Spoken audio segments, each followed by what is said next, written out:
जय हिंद दोस्तों, आप सभी का स्वागत है एक बार फिर से आपके अपने YouTube चैनल यूनिक ज्ञान में। आज हम BA 6 semester history paper second का चैप्टर 6 देखेंगे, जिसमें हमें पढ़ना है ब्रिटिश काल में भारतीय हस्तकला का पतन। एक प्रकार से भारत के उद्योगों का जो कुटीर उद्योग थे या छोटे छोटे जो भी उद्योग थे, किस प्रकार से ब्रिटिश काल में इसका पतन हुआ, इसके विषय में हम पढ़ेंगे। इसके पहले 5 चैप्टर्स बहुत ही अच्छे तरीके से हमने पढ़ लिए हैं। अगर आपने नहीं देखे हों तो आप चैनल पर विज़िट कीजिए, आपको प्लेलिस्ट मिल जाएगी, वहाँ से आप देख सकते हैं। प्लेलिस्ट में आपको सिलेबस मिल जाएगा, सिलेबस के साथ साथ सभी चैप्टर्स जो आपके कराए गए हैं मिल जाएंगे। और उन सभी चैप्टर्स का अगर आप PDF चाहते हैं, नोट्स चाहते हैं, तो हमारे टेलीग्राम चैनल को अवश्य ज्वाइन करें। वहाँ पर सभी क्लासेस की नोट्स आपको प्रोवाइड कराई गई हैं, जहाँ से आप रिवीजन कर सकेंगे या फिर अपना हैंड रिटन नोट्स वहाँ से बनाना चाहेंगे तो वहाँ से बना सकते हैं। आपके एग्ज़ाम जो हैं बहुत ही नज़दीक हैं, इसलिए जल्द से जल्द आपका सिलेबस जो है वह कंप्लीट कराया जा रहा है। आपका जब एग्ज़ाम हो जाए तो आप एग्ज़ाम पेपर अपना टेलीग्राम चैनल पर अवश्य भेज दिया करिए, जिससे उसका सॉल्यूशन जो है करा दिया जाए। और यूनिवर्सिटी के नाम के साथ आप भेजा करिए कि आप किस यूनिवर्सिटी से हैं और यह जो पेपर आपने भेजा किस यूनिवर्सिटी का है, जिससे पता चल जाए, उसमें आपको बता दिया जाए। तो चलिए देखते हैं ब्रिटिश काल में भारतीय हस्तकला या भारतीय कुटीर उद्योगों या छोटे छोटे जो भी उद्योग थे उनका पतन किस प्रकार से हुआ। भारत जो है एक प्रकार से वह कृषि प्रधान देश था। जब ब्रिटिश नहीं आए थे उससे पहले कैसा हमारा देश था, भारत को एक प्रकार से सोने की चिड़िया कहा जाता था। भारत जो था वह कृषि प्रधान देश था। भारत के जो उद्योग थे वह किस पर आधारित थे, कृषि पर आधारित बहुत से छोटे छोटे उद्योग बनाए गए थे। लघु उद्योग जैसे कि कुटीर उद्योग बनाए गए थे और हाथ से काम किया जाता था, जिसे हस्तकला उद्योग कहा जाता था। भारत जब उस समय जब यहाँ पर ब्रिटिश नहीं आए थे, तब ही भारत का कपड़ा जो है उद्योग विश्व प्रसिद्ध हो गया था। जैसे कि सूती वस्त्र बनाने के लिए, रेशमी वस्त्र बनाने के लिए, इन सभी के लिए विश्व प्रसिद्ध हो गया था भारत जो है।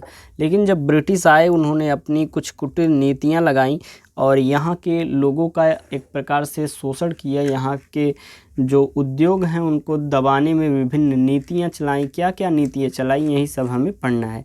भारत में जब ब्रिटिश नहीं आए थे तब ही चमड़े, लकड़ी, हीरे, जवाहरात, संगमरमर, धातु, इन सभी चीज़ों के उद्योग एक प्रकार से यहाँ पर उपस्थित थे। हम आपको एक प्रकार से शुरुआत में बना दे रहे हैं पृष्ठभूमि कि कैसे शुरुआत हुई, कैसा हमारा भारत पहले था और पतन कैसे हुआ और उसके पश्चात हमारी हालत क्या हो गई। इन सभी चीज़ों को हम देखेंगे। जब ब्रिटिश नहीं आया था, पूरे वर्ल्ड के, पूरे विश्व के 24% जो GDP थी वह भारत अकेले जो है ग्रहण करती थी। मतलब भारत की जो 24% GDP वह पूरे भारत विश्व के 24% GDP के बराबर थी। मतलब भारत का जो उस समय आर्थिक स्थिति थी वह बहुत ही अच्छी थी। लेकिन ब्रिटिश आए, उन्होंने लूटपाट मचाई और बहुत सारे चीज़ों का एक प्रकार से वो यहाँ से ले गए, अपने ब्रिटिश ले गए और यहाँ के लोगों को गरीब बना दिया। भारत में यूरोप जो है वह आए, प्रारंभ में वह आए थे किस लिए, व्यापार करने के लिए। भारत में पूंजी का आगमन हुआ।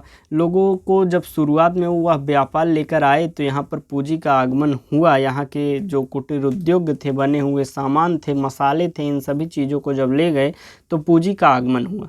जब पूंजी का आगमन हुआ तो भारतीय राजा जो थे उन्हें यूरोपियों का स्वागत भी किया, क्योंकि वह पूंजी लेकर आ रहे थे। और उसके पश्चात क्या होता है वही हमें पढ़ना है। भारत का औपनिवेशिक काल में औद्योगिक पतन, वह धीरे धीरे यहाँ पर अपने साम्राज्य को स्थापित करने लगते हैं और यहाँ पर अपनी नीतियाँ कैसे चलाते हैं, क्या क्या नीतियाँ यहाँ के लिए औद्योगिक क्रांति के लिए, अपने देश को आगे बढ़ाने के लिए वह करते हैं। इन सभी चीज़ों को हम पढ़ेंगे। आप वीडियो लाइक अवश्य कर दिया करिए, अपने दोस्तों के पास भी शेयर कर दिया करिए। भारत का आर्थिक विऔद्योगिकरण 1757 से 1947 तक भारतीय अर्थव्यवस्था के भीतर औद्योगिक आधारित गतिविधियों में कमी की अवधि को संदर्भित करता है। विऔद्योगिकरण की प्रक्रिया जो है वह एक आर्थिक परिवर्तन है, जिसमें विभिन्न आर्थिक या राजनीतिक कारणों से विनिर्माण क्षेत्र में रोजगार में गिरावट आती है और विनिर्माण क्षेत्र में रोजगार में गिरावट के बाद सकल घरेलू उत्पाद में विनिर्माण मूल्य वर्धित हिस्सेदारी में भी गिरावट आई है। गैर औद्योगिकरण की प्रक्रिया जो है वह अर्थव्यवस्था में विकास और वृद्धि के कारण हो सकती है और यह राजनीतिक कारकों के कारण भी हो सकती है। भारत गैर औद्योगिकरण की प्रारंभिक अवधारणा जो है वह सर विलियम बेंटिक द्वारा प्रस्तुत की गई थी, जिन्होंने 1833 और 1835 के बीच भारत के गवर्नर जनरल के रूप में कार्य किया था। उनकी नीति ने भारत के कपास उद्योग को महत्वपूर्ण रूप से प्रभावित किया था और भारतीय कपास उद्योग पर ब्रिटिश कपास उद्योग के प्रभाव को मूल रूप से कार्ल मार्क्स ने दास कैपिटल में प्रस्तुत किया था। भारत का जो विऔद्योगिकरण है तब शुरू हुई जब भारतीय अर्थव्यवस्था ब्रिटिश साम्राज्य के अधीन हो गई। अब भारतीय साम्राज्य जो है वह भारतीय अर्थव्यवस्था जो है वह ब्रिटिश साम्राज्य के अंतर आ गई। तो भारतीय अर्थव्यवस्था पर 1757 से 1858 तक ब्रिटिश ईस्ट इंडिया कंपनी द्वारा नियम के तहत शासन किया गया और इस शासनकाल में मुख्य रूप से ब्रिटिश संरक्षणवादी नीतियां शामिल थीं, जिसमें ब्रिटेन के भीतर भारतीय वस्तुओं और सेवाओं की बिक्री को प्रतिबंधित करना, मशीन की शुरुआत सहित भारतीय बाजारों को ब्रिटिश वस्तुओं और सेवाओं के लिए उजागर करना शामिल था। नियमित माल बिना टैरिफ और कोटा के 19वीं शताब्दी तक ब्रिटिश साम्राज्य दुनिया के सबसे बड़ा कपड़ा निर्माता के रूप में भारतीय अर्थव्यवस्था से आगे निकल गया और 1858 से भारतीय अर्थव्यवस्था सीधे ब्रिटिश शाही शासन के अधीन आ गई, जिसे ब्रिटिश राज के अधीन शासन के रूप में जाना जाता है और 1947 में औपनिवेशिक काल के अंत तक भारत पर सीधे ब्रिटिश शासन वह जारी रहा। कुछ विद्वानों का मानना है कि भारत में देखी गई गैर औद्योगिकरण प्रक्रियाएं जो हैं वह औपनिवेशिक शासन का एक उत्पाद थी और यूरोप में औद्योगिक क्रांति के बाद भारत जैसे एशिया के कई यूरोपीय उपनिवेशों में कारीगरों और विनिर्माण गतिविधियों में उल्लेखनीय एक प्रकार से गिरावट आई थी। अब वह यहाँ पर आए, ब्रिटेन जो है वह यहाँ आकर अपना ब्रिटेन में औद्योगिकरण की जब वहाँ पर शुरुआत कर दी है, मतलब अपने ब्रिटेन के विकास के लिए उन्होंने औद्योगिकरण शुरू किया और उनको यहाँ से वह कच्चा माल ले जाते थे। कच्चा माल यहाँ से जब ले जाते थे तो यहाँ पर के लोगों को कच्चा माल जो है अधिक धन में मिलने लगा, अर्थात जो कच्चा माल है वह भारतीयों के लिए महंगा हो गया और यहाँ से यह कच्चे माल को ले जाते थे और वहाँ पर तैयार माल करते थे और उसको फिर से यहीं लाकर बेचते थे। भारत को एक प्रकार से उन्होंने बाज़ार बना लिया, वहाँ से तैयार माल को यहाँ पर लाकर वह बेचते थे और लाभ कमाते थे। एक प्रकार से उनको जब ब्याज देना पड़ता था तो यहाँ पर थोड़ा महंगा बिकता था, तो भारतीय जो यहाँ के वस्त्र थे, भारतीय जो वस्तुएं थीं वो सस्ती थी, तो यहाँ के लोग यही लेना पसंद करते थे। परंतु उन्होंने 1813 का चार्टर एक्ट लाया, जिसके अनुसार जो कर था उन्हें समाप्त कर दिया। उन्होंने जो आयात कर था भारत के लिए, वहाँ से जो आयात करते थे यहाँ पर उसका कर जो था उसे समाप्त कर देते हैं और उनकी जो वस्तुएं हैं एक प्रकार से बहुत सस्ती यहाँ बिकने लगती हैं। भारतीय बाजार ब्रिटेन के सामान से पट गए। एक प्रकार से जब ये चार्टर एक्ट आ गया, पूरा जो भारत है उसमें ब्रिटेन के सभी सामान यहाँ पर आके ढेर मन गया। एक प्रकार से बहुत वस्तुओं को यहाँ पर ब्रिटेन की वस्तुएं आ गई, तो ऐसे क्या हुआ, भारतीय वस्तुएं जो हैं वह प्रतियोगिता नहीं कर सकी, क्योंकि उनकी वस्तुएं जो थी मशीन से बनाई गई थी, अच्छी थी थोड़ी, और साथ ही साथ उनका जो सामान होता था, वस्त्र होता था, वह सस्ता होता था। तो इस प्रकार भारतीय वस्तुएं जो है वह प्रतियोगिता नहीं कर पाती थी। भारत से कच्चे माल का निर्यात किया गया, मतलब भारत के जो कच्चा माल था यहाँ से निर्यात किया गया, तो कच्चा माल हमने आपको बताया यहाँ के भारतीयों के लिए महंगा हो गया। तो भारतीयों के लिए जब कच्चा माल महंगा हो गया तो यहाँ भारतीय जब बनाने लगे तो उनकी वस्तुएं भी महंगी हो गई और फिर ब्रिटेन की वस्तुओं से प्रतियोगिता फिर से नहीं कर पाई। अर्थात जैसे पहले ये हुआ कि उनकी वस्तुएं सस्ती हो गई और यहाँ की वस्तुएं महंगी हो गई। दूसरी बात ये, उनकी वस्तुएं जो है न मशीन से बनती थी और यहाँ की हस्तकला से बनती थी, तो दोनों में अंतर हो गया और जो है ब्रिटेन की वस्तुएं अधिक बिक्री होने लगी और धीरे धीरे भारतीय वस्तुओं का एक प्रकार से पतन होने लगा। तो वह लोग जो थे हस्तकला के कार्य करते थे वह अपने कार्यों को छोड़कर किसानी करने लगे, मजदूर बन गए और गांव वापस लौट गए। तो भारतीय हस्तकला शिल्प का ह्रास अगर देखें तो हमने अभी बताया 1813 के चार्टर एक्ट द्वारा ब्रिटिश नागरिकों को भारत से व्यापार करने की छूट मिलने के फलस्वरूप भारतीय बाजार जो है वह सस्ते एवं मशीन निर्मित आयात से भर गया। हमने अभी आपको बताया सभी वस्तुएं ब्रिटेन की जब यहाँ पर आ गई मशीन से बनी हुई और सस्ती, तो यहाँ की जो वस्तुएं थी वह फीकी पड़ गई। दूसरी ओर भारतीय उत्पादों के लिए यूरोपीय बाज़ारों में प्रवेश करना अत्यंत कठिन हो गया। उन्होंने भारत की जो वस्तुएं थी यूरोप में बेचने से साफ साफ इनकार कर दिया। 1820 के पश्चात यूरोपीय बाज़ार में भारतीय उत्पादों के लिए लगभग बंद ही हो गए। एक प्रकार से उन्होंने कह दिया कि भारत की जो वस्तुएं हैं वह हमारे ब्रिटेन में नहीं जाएंगी बिकने के लिए। भारत में रेलवे के विकास ने यूरोपीय उत्पादों को दूर दराज के क्षेत्रों तक पहुंचाने की महत्वपूर्ण भूमिका निभाई। हमको रेलवे विकास पढ़ना है, नेक्स्ट चैप्टर हम पढ़ेंगे। भारत में परंपरागत हस्तशिल्प उद्योग का ह्रास इसलिए नहीं हुआ कि यहाँ औद्योगिकरण या औद्योगिक क्रांति हुई, बल्कि यह ह्रास अंग्रेजी माल के भारतीय बाजारों में भर जाने के लिए कारण हुआ, क्योंकि भारतीय हस्तशिल्प जो है वह अंग्रेजों के सस्ते माल का मुकाबला नहीं कर सका। जो भारत की कला है, हस्तशिल्प है, वह इसलिए नहीं एक प्रकार से उसका ह्रास हुआ था, इसलिए पतन नहीं हुआ था कि यहाँ पर औद्योगिकरण हुआ था, बल्कि उसका पतन इसलिए हुआ था क्योंकि जो ब्रिटेन से वस्तुएं आई थी, यूरोप से वस्तुएं ब्रिटिश वाले जो लेकर आए थे वह बेहद सस्ते और एक प्रकार से मशीन से बने निर्मित अच्छे कपड़े होते थे और सस्ते होते थे। तो उनसे एक प्रकार से मुकाबला जो है यहाँ के जो हस्तशिल्प वाले, हस्त से बनाने वाले जो कारीगर थे वह नहीं कर पाते हैं। लेकिन इसी अवधि में यूरोप के अन्य देशों में परंपरागत हस्तशिल्प उद्योग में भी गिरावट आई। लेकिन उसका कारण क्या था? उसका कारण वहाँ कारखानों का विकसित होना था।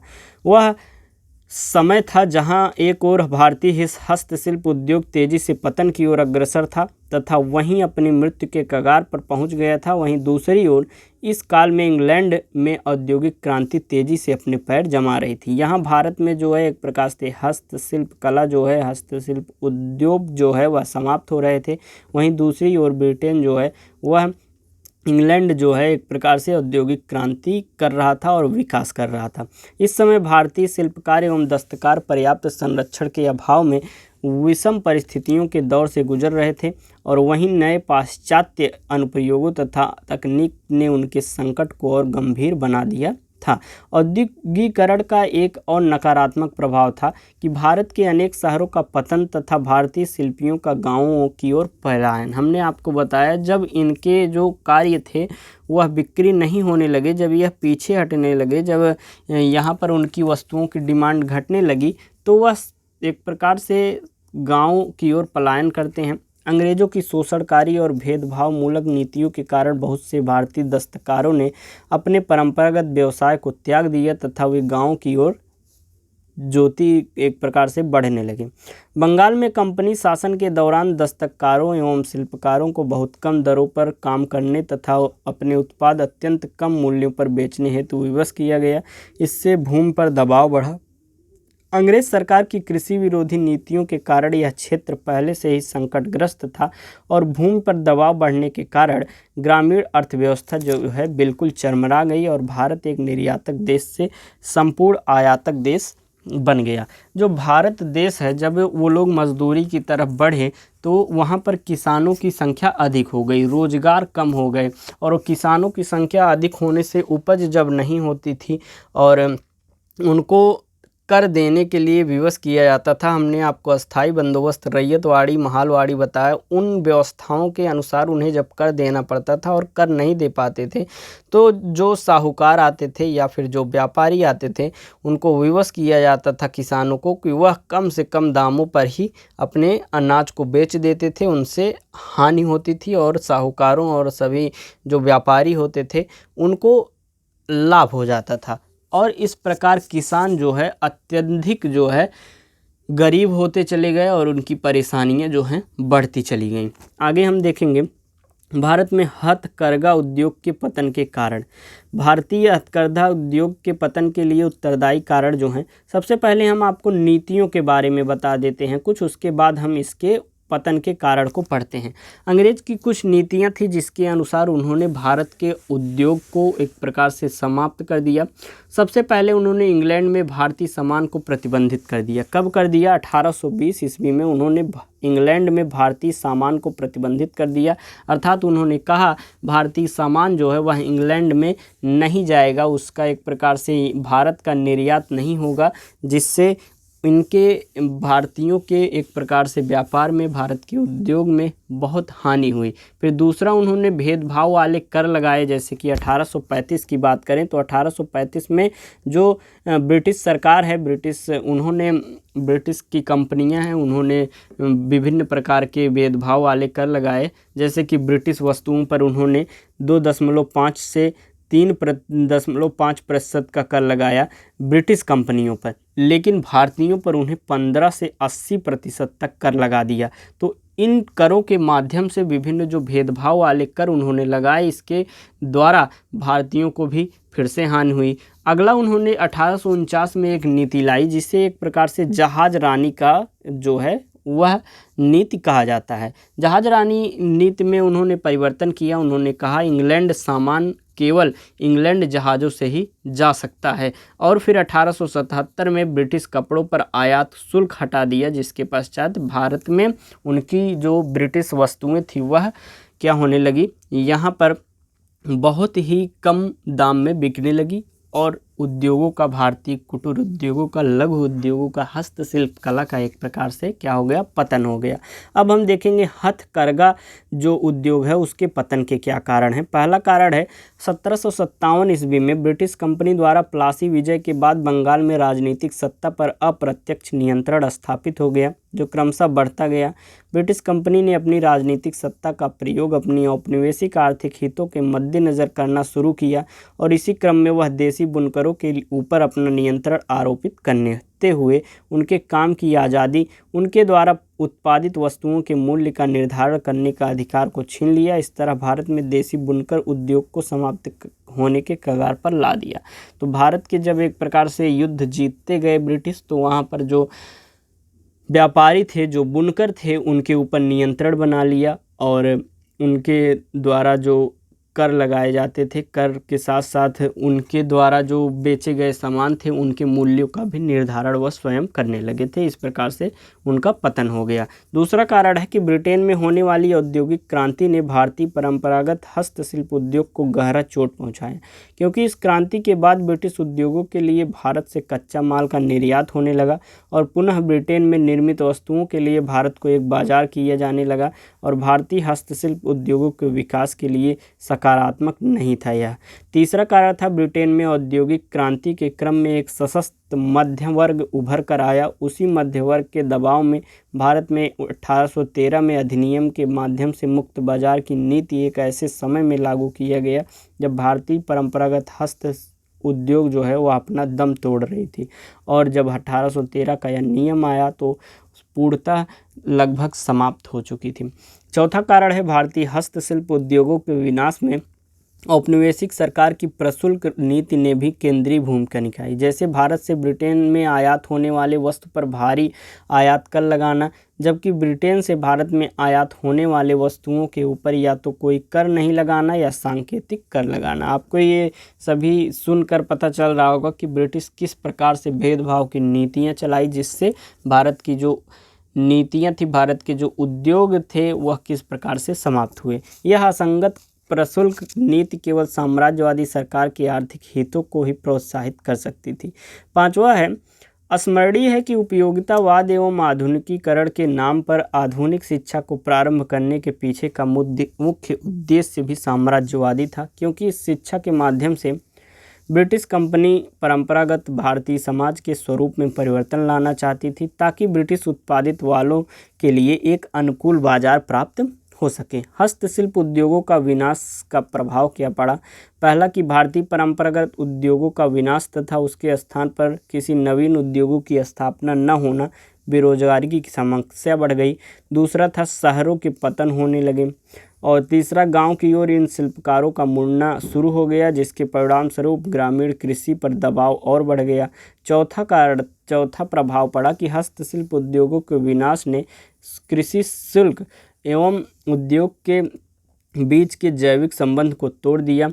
यहाँ उल्लेखनीय है कि हस्तशिल्प उद्योगों के विनाश में ज़्यादातर नगर जो है वह हस्तशिल्प उद्योग को प्रभावित करते हुए ग्रामीण स्तर पर विकसित होने वाले हस्तशिल्प उद्योग के ऊपर ज़्यादा प्रभाव नहीं पड़ा था। जब ये भारत में उद्योगों का एक प्रकार से पतन हो गया तो उसके पश्चात क्या हुआ, उसके परिणाम क्या हुए, उसको हम जान लेते हैं। इसके बाद हमारा चैप्टर हो जाएगा समाप्त।